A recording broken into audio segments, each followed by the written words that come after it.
our destination.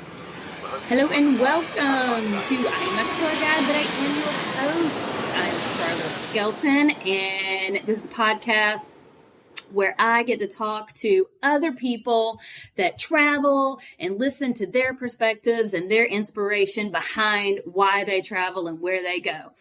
So today, I'm super pumped. This is going to be my jam today because sometimes you meet people in life that just have that personality that you click with, that you're just like, oh, they're my people. Like, you may not be related, but like they're your people, and you can just have a conversation about anything with them.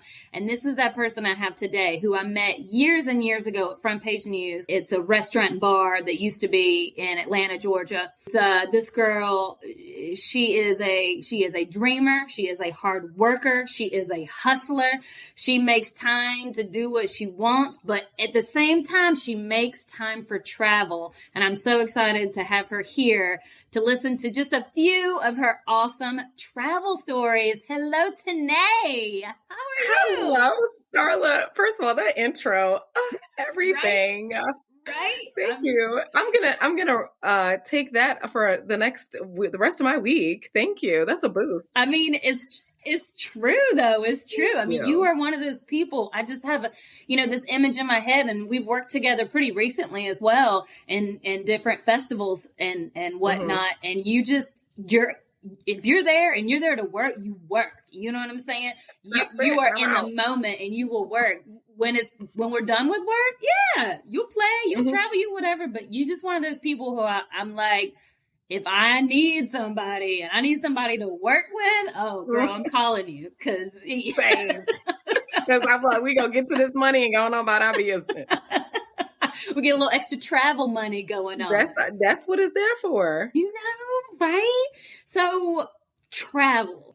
I'm excited to talk to you and hear your perspective on that because I feel like you and we talk about all sorts of things, but it's a rarity that we just get to sit down and have like a good conversation about travel. To kind of start us off today, I'm just going to, just kind of be generic, but at the same time, I want to know about you. So like you personally, how would you describe your style of travel? So I feel like for me, traveling isn't visiting, traveling is exploring. And for me, I wish I have traveled more internationally, but I've traveled very much a lot domestically. I'm currently in Atlanta, Georgia. I'm from Detroit, Michigan. I've lived in Indianapolis. I've lived in Columbus, Ohio. So Midwest and then the South. Never really looked out West yet, but I may be coming out to you soon. Who knows? Come on. But I have appreciated just being able to see other things, see different places, I'm a big foodie. So my favorite thing to do is to try food wherever I travel because that tells you a lot about the culture, that tells you a lot about the places, and you just never know what gems you can find. When you go to places and you try their food, do you ever come back home and try to emulate it, what you ate? No, not really, because for me, like it's the memory of enjoying it from that location in that moment and like being able their atmosphere, however, because, we were in the restaurant industry. So I think I'm still attached to food in a lot of different ways, just noticing the decor of the restaurant, what their menu is, how the servers are, not that I'm judging, but I am recognizing. And then like the quality of food, the price of food, and even sometimes the presentation on certain things. I like clever names, businesses or, so it's just the whole enjoying the place that I'm at and whatever I'm getting there. So you're a big foodie. Is there something else you tend to be drawn to, like outdoors adventures or museums or just exploring anything new? I think more exploring anything new, sometimes shops, local areas. I am not that outdoorsy. Like I enjoy a couple of things outdoorsy, but in general, I like experiences. I like atmosphere, meeting people, finding. I think monuments. Like I'll find historical things to look at, and for me, sometimes it's the architecture, sometimes it's the plants that I see. Like it's a lot about just the spaces that I'm in and just like what's been created there. Yeah. Are you a person that enjoys planning your trip, or would you rather go with somebody who already has an idea of what they're doing? Are you, because I know a Um, lot of people who like, they're like, somebody else will plan the whole trip and they're just like, I got the money, I'm in, I'm down, whatever you want to do. I think I'm open to either. It just depends. Even if my own personal, the plans might be like go from this time to this time, and there may be like I want to do this, or this, but I couldn't do like a top to bottom itinerary. I just feel like you miss out on so many surprises if you plan too much, especially if you've never been there before. Like it is good to know where you're going or the spaces safety wise, but like find a local, be like, yo man, what's good around here? Where do I go find this? Because to me, that's my favorite way is to find a local, take me to your leaders. You know what I mean? Take me to the best foods. Where can I go party at? Where's a good shopping? Where's a good chill spot? Yeah, and I mean that's such great advice. You know, one, it kind of opens up that conversation wherever you're at a bar, at a restaurant, in a park. You know, kind of does open up that conversation where you're communicating with people and having a good conversation. But also, I think about being a bartender in Atlanta when people would ask me what to do, and let's say once I kind of got an idea, if I was like, oh, you should go to this bar, MJQ, if they would have never ended up in a spot like that if they didn't talk to a local. It's like you don't know the spots. You're not in your place in your city. And so talking to people, I mean, you really just get like those hole in the walls, those places that aren't going to be on Yelp or Goop, Oh, absolutely. Oh, absolutely. And I'm a big fan of, hey, how you doing today? Just an acknowledgement because with everything that is happening in general in the world, just being able to connect with one person to another on a very basic human level of kindness goes so far. And you never know what you can learn from someone just by being an open person and asking questions. Oh yeah, that's like one of my favorite things in life. It's just asking questions and That's why starting we that kindred conversation. spirits. So I'm really excited to ask you about this because I know that you have had quite a few adventures, and one pretty recently that involved driving across country. So I would love to know, like, how did this trip come about? Give me some of the goods on this story. So the interesting thing about this trip is this all happened in 2020. Okay. And everybody knows, like, for anybody that is alive today, 2020 will forever go down in the history books of the year that everything turned upside down. And I had a friend of a friend, actually. Do you remember Sam? Oh yeah. Okay, Oh, so he's a world traveler. I know. One of his best friends and I became friends because our birthdays are actually really close together. But she had moved from California to Virginia and she had left her car, a Prius, and she was like, you know what, today you can have it. You just have to get out there and get it. What? I said, the Lord will work in the best kind of ways. Yes, he will, won't he do it? So I was like, great. I can do that. So myself, my best friend Kendra, and my amazing godson Christian, who was 7 or 8 at the time, we got a one-way ticket from Atlanta, Georgia, and we flew straight out to LA. Wait, so you mean like she had the title to give you and everything? Like, yeah. Here you go. Yeah, it was a blessing. Listen, and I was in a place in life where I really needed help. I really needed just like a little bit of help to kind of get out of a situation and just move forward. And it was like the world opened up for me in that moment. And it was like, for me, I talk about this all the time. My mom passed away when I was younger. So in that moment, I feel like my mom just said, here's a little extra help and sent somebody to help me. So we all flew out there. It was the first time I'd been out to California, but for my godson, he hadn't gone out there before. So we all flew out there and we met up, we got the vehicle, and then we hung out there for a couple of days, met up with my friend Sunny, who still lives in California. And then we had to drive back to Atlanta and I had to drop them off in Tennessee. And so the Prius has the best gas mileage of anything ever. If you ever want to take a cross-country trip. Like how much? Give me an example. I feel like I probably spent no more than like $2.50 on gas. Like I feel like I didn't have to fill up that many times. It just didn't feel that way. Just because it's a Prius one and I think it's maybe 35, 40 miles to the gallon or something like that. It didn't feel like that. Now, I might be exaggerating the story in my mind, but I promise you, I don't feel like I spent that much money on gas on the way back. So we stayed a couple days and we left and we ended up driving back. And we decided to go the northern route, not through Texas, because again, if you were alive in 2020, Texas is not the way for 3 Black people to be traveling. It's just what it was. And I chose not to go that route. So we went north. We stopped in Vegas for the first night. And I'd been to Vegas before a friend of mine got married. And I was like, I'm tired. I'm good. I'm going to go to sleep. But Christian and Kendra walked the strip. He was just excited. I remember we were in the car driving. He's in the back seat. He has my iPad. And he's just, Auntie, look. He's just fascinated with all the lights. And so they walked the strip, finally came back. The next day we got up and we went to Utah. And Utah is the most beautiful place I've ever seen. Now, I wouldn't live there. Okay. For me. But as a drive-through, oh my goodness, we went and drove into this little town and it had crystals outside. I mean, like large, enormous crystals right outside the shops. They had this little, like a souvenir shop. They had a little baby farm there. There was just like all this in the middle of Utah. I cannot think of the name. I want to say Red Rock, but I feel like that's Colorado. But it's in Utah and It's beautiful.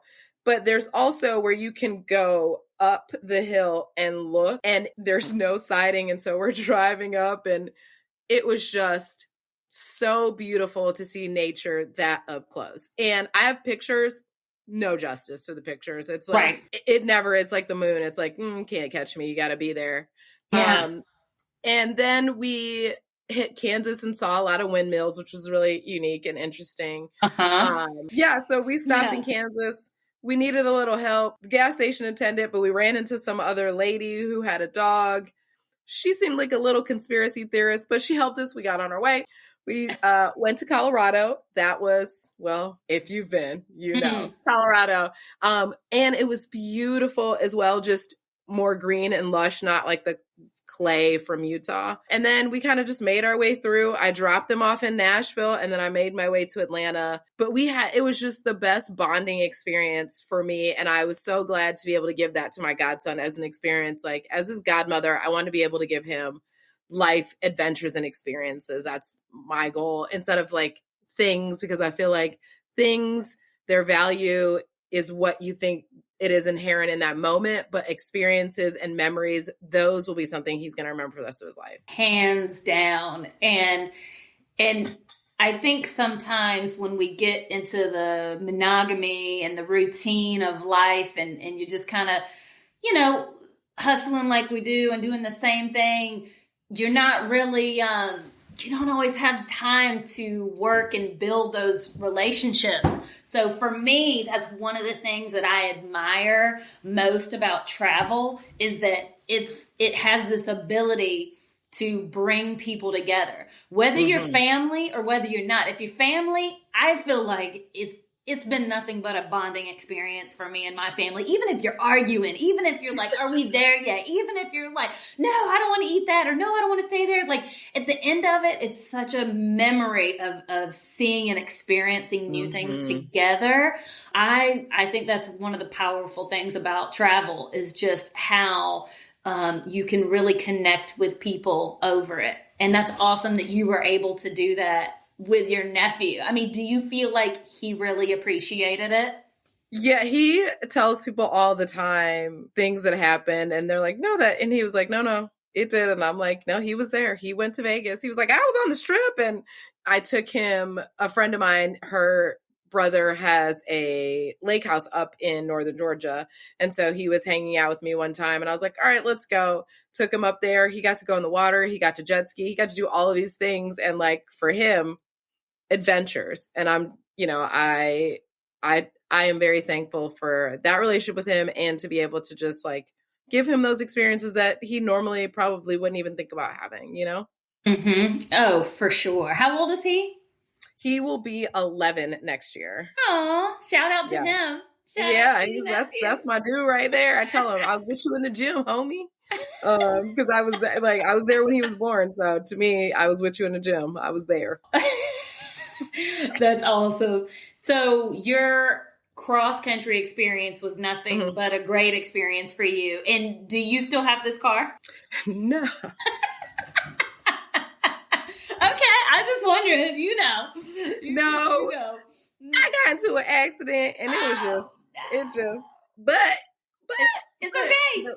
the blessings kept coming because I worked for a company, and at the time they offered us a deal on wholesale vehicles, and I had already put out there. I was like, in case I do want another car, I would like it to be this particular car. And lo and behold, I had my accident, and a week or two later, a guy came in to trade in his car that I wanted for a new car, and I got his car for No a way. very good, reasonable price, all cash. So I have no car payment, which is a flex. I don't care what anybody say. I'm gonna say it forever. It's a flex. And I and so I still have that car, which I love and cherish and take care of. But I am beyond grateful for, oddly enough, the person that gave me the car. Her name was Kendra as well.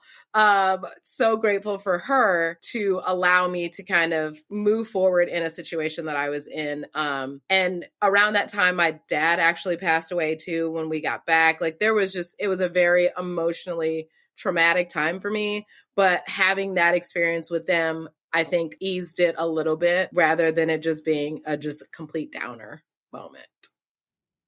Do you have any memories of childhood as far as travel goes? Like, did you ever do any traveling with any of your family members? As far as so we talked about this, like traveling, yes, but I wouldn't consider traveling. I would just consider it like visiting.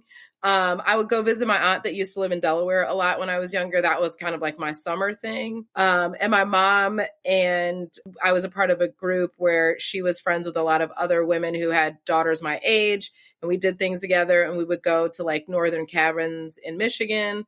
But one of the things in my high school, we did what they call project terms. And this was my really good first experience of like understanding travel and adventure.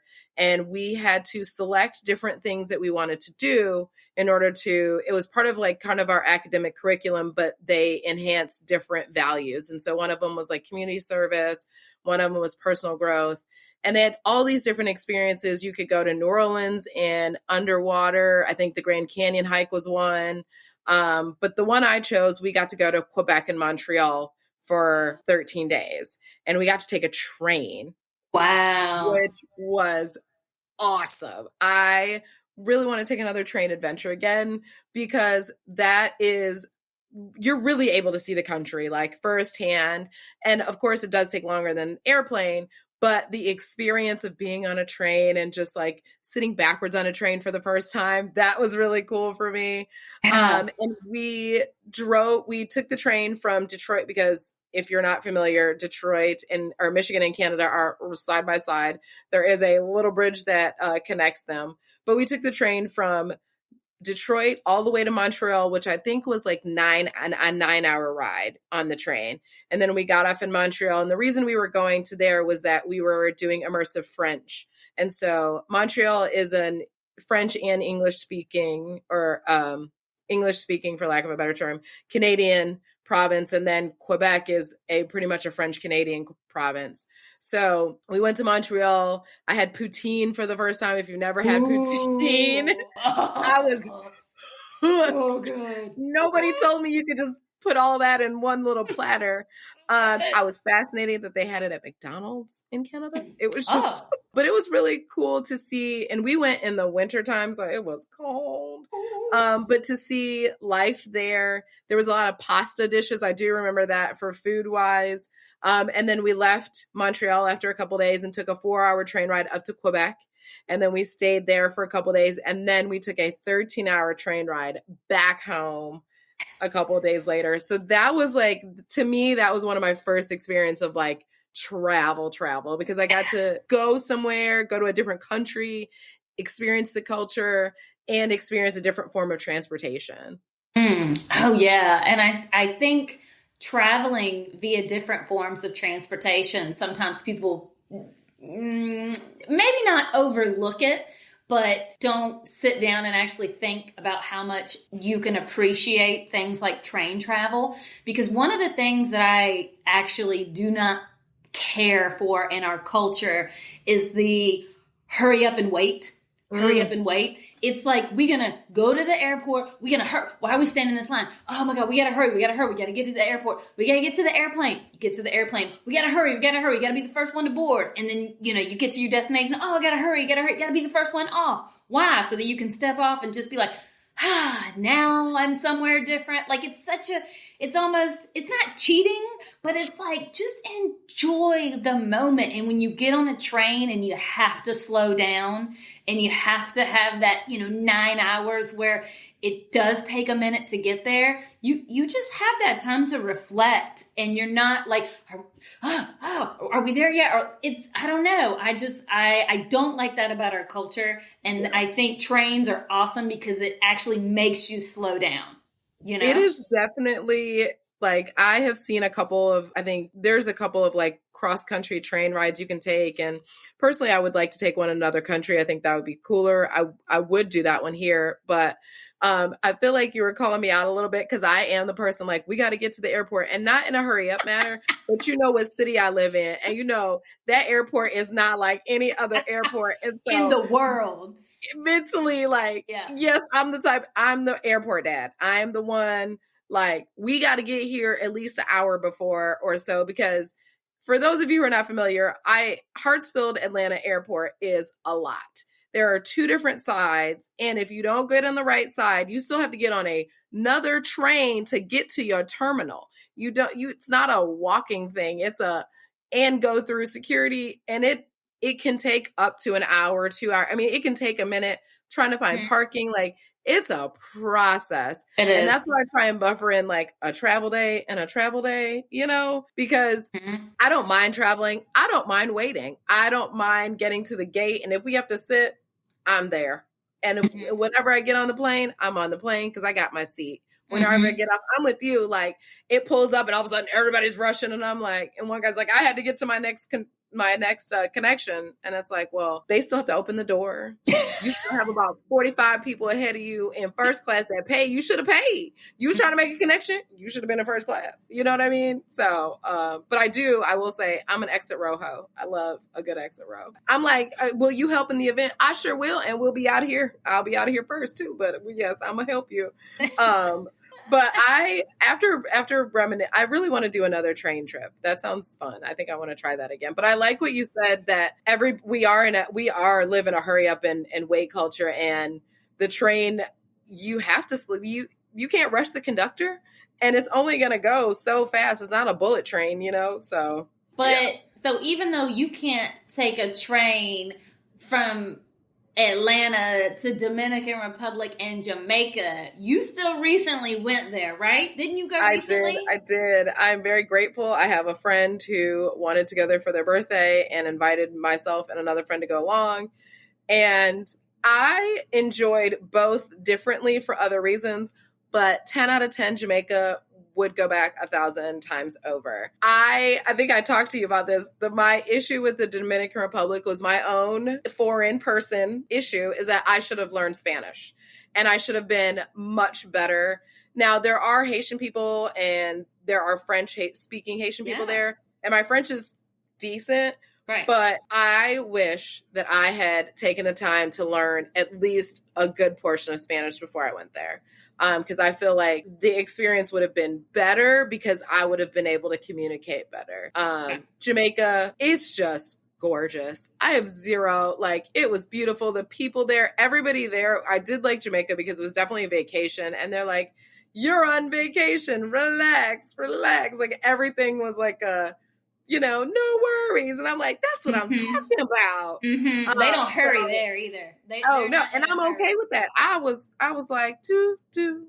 Do. Even getting through customs, all of that I was like, okay, here we go. All right, thank you. Bye, y'all. Right? The heat was different in both of those places, very different than the States. And I will say that I feel, I like that both of those states are people of color centered. Or both those states, sorry, both those countries. Right. Dominican Republic, I was shocked to see people closer to my color, but pleasantly surprised. Various shades. And then Jamaica, obviously, Caribbean. But it was a great experience. In the Dominican, we didn't really venture off too much because it just, I think safety-wise, we were just not really sure.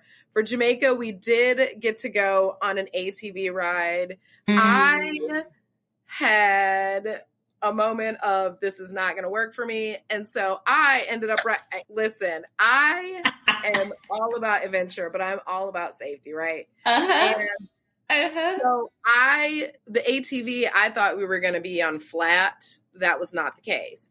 We were going up the hills on the hillside of Jamaica's mountains to this really high flag in the tippy top. And we got a little 5-minute instruction like, hey, do this little loop. I did my little loop thinking I was all right. I come back down and the tour guide says, if you drive like that, you are not going to make it off the mountain. I said, okay, say less, fam.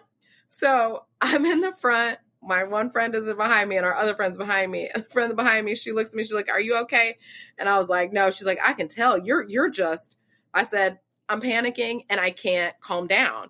And it's like when you're having a panic attack and you can't, and you know, like there's 5 or 6 other people on this thing. So it's like, in my mind, I'm like, I can't go on this thing. And then us get halfway up there, I panic and then everybody's shit's ruined. Let me be the adult and just manage my own shit. I couldn't calm down. So he comes back through. He was like, are you okay? And I was like, nope.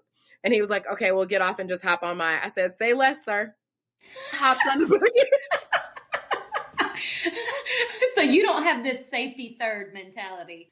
I was like, say less, hopped on the back of that. And I had the best time because my 2 friends, I'm watching them behind and because the first turn, Starla, it is like this. And I was like, see, I would have panicked and I would have just like lost it. So we're going, I'm holding on the back of him and he's just do. And we're chit chatting. Amazing guy, Anthony. He was awesome. I appreciate him so much. But we're going through and we're talking and I get to actually experience and see what we're seeing instead of having to focus. Yeah. And he's telling me the story. He was like, well,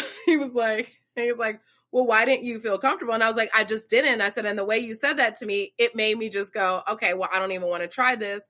And I was like, and I didn't want us to get out here and then me stop. And then everybody's, you have to get somebody to come. It just seemed like a lot. So I'm just going to do this. Yeah. He tells me later on in the ride that he did have somebody who was like, I'm good. And they get up there and she freezes. And so she then has to get on the back of his. They have to get somebody to come back up. And it was just like a whole ordeal. I couldn't do that. I was like, I'm just going to be a little passenger.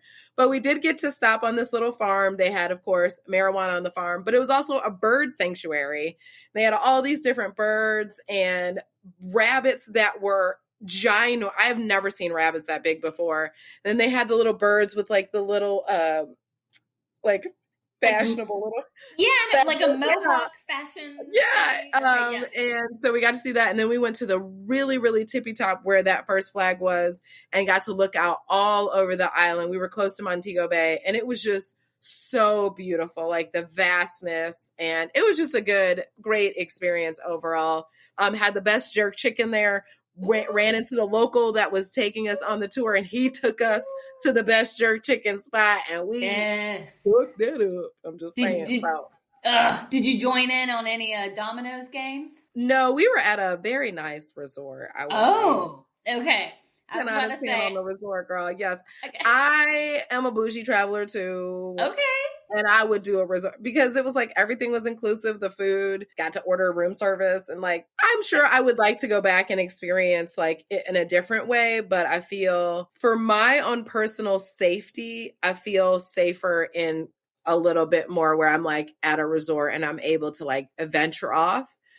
Just because, queer and people of color are not always accepted everywhere. And I got a long life to live. So I'm going to err on the side of caution. I I need just you to wear a sweatshirt, erring on the side of caution. You know, everybody travels differently. That's not my style, but I respect people that do have that style, especially if you can be at peace in that situation, if you're more comfortable, if you can sleep better. Now, if you and I go travel, doing what you doing. Oh, okay. We do it. We're not gonna be on a resort, so it's okay though. I'm gonna be with you though, and I feel like I'm gonna be with you, and we'll be all right. If I wasn't with you, you know what I'm saying? Like, you a seasoned traveler, and you're not gonna put me in no fucked up situations. So I'll try. That's why I would travel with you. You right. won't. I know you won't. Yeah, I've traveled with some. One time I traveled with two of my best friends. They're amazing girls. We just traveled differently. And they gave themselves this nickname, but they were called Team Elevator because it was like anywhere we would go, if there was an easier way to do it, if there was an easier way to get to the top of something or to get over there or to travel, they were like, oh no, Team Elevator, we'll see you at the bar. You know, because they just weren't wanting to, I don't know. Step outside of their comfort zone. I don't want to dog them though, because just that trip alone was outside of their comfort zone. They had never done anything like that. So, you know, I give them props for getting out there, for doing it. But I made fun of them recently. And I mean, I would say this, obviously, they can listen to this and laugh at themselves and laugh at me. But one of the funniest things when we were on a train, and I think we were going from France to Italy, and we're on this nice ass train, and it's got air conditioning, and you can plug stuff in. You know, there's electric outlets and all that stuff. They had brought flat irons. And they hadn't had one time the whole trip a time to flat iron their hair because of where we stayed at. They were like, oh my God, there's electrical outlets. They were on this train flat ironing their hair, putting in some hairspray. I mean, makeup on. They were just like, this is the best experience. Girl. That's not my travel, girl. Listen, I'm real natural, as you can see, girl. Can I put on some cute shorts and a bikini? Let's go. See, that's why I do so well in Seattle, because oh my good girl, they don't dress up out here. They don't put on nothing cute. They're not. I don't even know why I brought heels out here. Like, you wear sweatshirts. So when you travel somewhere else, you can wear heels. Maybe I'm gonna have to travel somewhere out of the state of Washington to wear heels, and I'm sure somebody from Washington will be like, "No, we don't do that." Yeah, you do. Y'all wear boots everywhere, and I'm okay with that because I actually got a pair of Hokas because. Is that a good boot? They do make a boot, but they make a good walking shoe, and my boyfriend is all about shoe comfort. And, you know, let me talk to him, girl, because I got flat, raggedy feet. Not raggedy. I'm not going to talk about my feet like that. But no, because if you're like, she got raggedy. No, I just got raggedy. Flat feet. And it's hard to find comfortable shoes with flat feet and, like, you know, not so sturdy ankles. So, yeah. So let me ask you this before we move on from Jamaica and Dominican Republic. If somebody's like, hey, kind of always want to do that, it's kind of always been on my list. Do you have any advice or recommendations on a certain city or place or port they should go into? So we went into Montego Bay, and that is definitely like, it was a family-friendly resort, so it felt very, like, central. I would say do your research on what type of fun you're trying to have. One of my best memories from Jamaica was, one, the food. Oh, my God. I can't even. That food was, that curry. Oh, my God. Oh, yeah, that curry was good. Oh, it's so too. good. And then I remember we were in the mountains somewhere, and I was on a bus, and I looked to my left, and there was a nicest looking guy, and he just smiled at me. He had this beautiful smile, and he was in a wheelchair, and I just smiled back and kind of waved, and he kind of motioned with me with his head like, hey, we're about to race. But I'm on a bus. I have no control over how fast we're going, right? And he's just like, so the bus driver's going, and this guy just like lets his hands off his wheels and then like starts going as fast as he can. Like he was racing us down the hill in his wheelchair. And I'm like, man, this guy is a brave man. But he just has the best smile. Like, especially on the road to Jamaica, because it did throw me that they drive on the other side of the road. They do. They drive on the opposite side that we drive on. So Yeah. that definitely took me a minute to get used to. Oh my goodness. For Yeah, sure. no, the best smiles, they are just, Yes. I'm like, Great it must be people. the sun out there just to be like, I'm so happy. Yes. Yeah, People it's and the food. water. It was just, we were there during a full moon, and it was just everything. It was just the sunrise, the sunset. I mean, it's really paradise. It's really paradise. Okay, so if you're listening, yeah, Jamaica, go for it.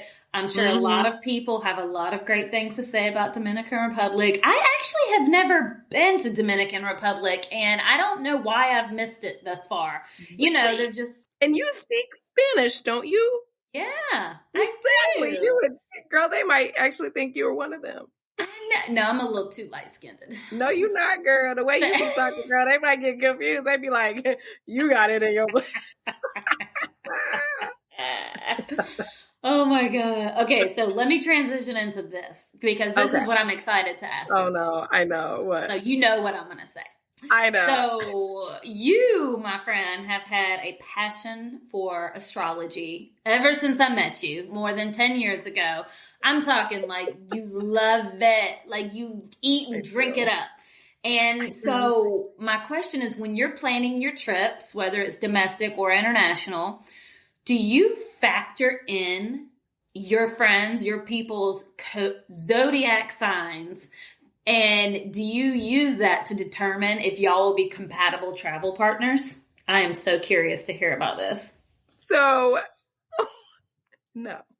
And the I think is because most of the time it's like I'm just doing it and I already know them. I think more or less like I'm aware of how they are as people. And so I'm able to navigate in that aspect.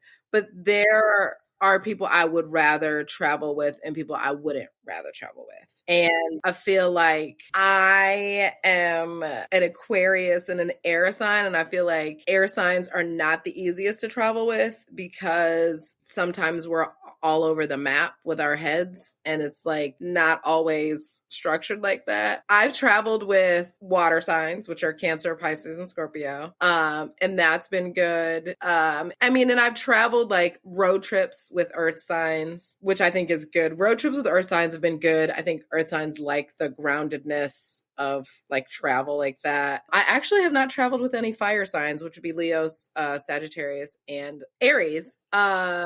So now that you said that though, I'm probably going to be thinking about it a lot more because I read that and I was like, dang, you know what?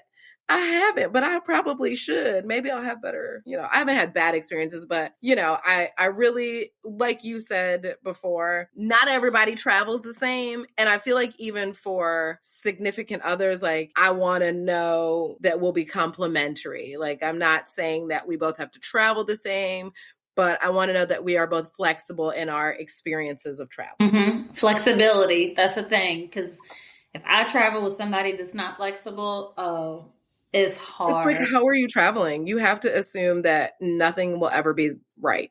And that, I guess we're doing this right now.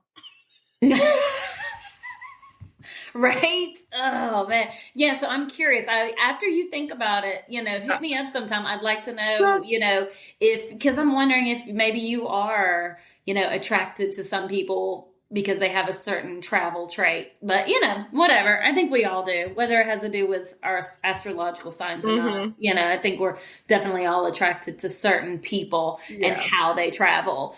In general, just because we're on the subject of it, what makes you most excited about travel? Exploring places and things unknown. Like, I think for me, it's the exploration aspect. Like, I realized for my life, like, I want to be able to explore and learn and experience. Like, those are very vital things for me for travel. Like, now, I will say, like, I traveled back home to Michigan a couple months ago, and that's the first time I'd been home in probably 4 or 5 years. That was an amazing travel experience for me because I was there. I was able to kind of spend time with my family and go through and have different experiences and explore the city that I was born in. Mm-hmm. And so it was a very like, so it's the exploration, the experiences, and like that's really what traveling, and always the food. Like it's always going to be the food, no matter what it is. I'm willing to try pretty much most things, just because you never know what you're going to like. Was it nostalgic for you at all to revisit back home? Yes, because my mom passed away when I was much younger, when I was 19. And so I hadn't really been to visit her headstone or gravesite. And I haven't really wasn't able to spend time with my family.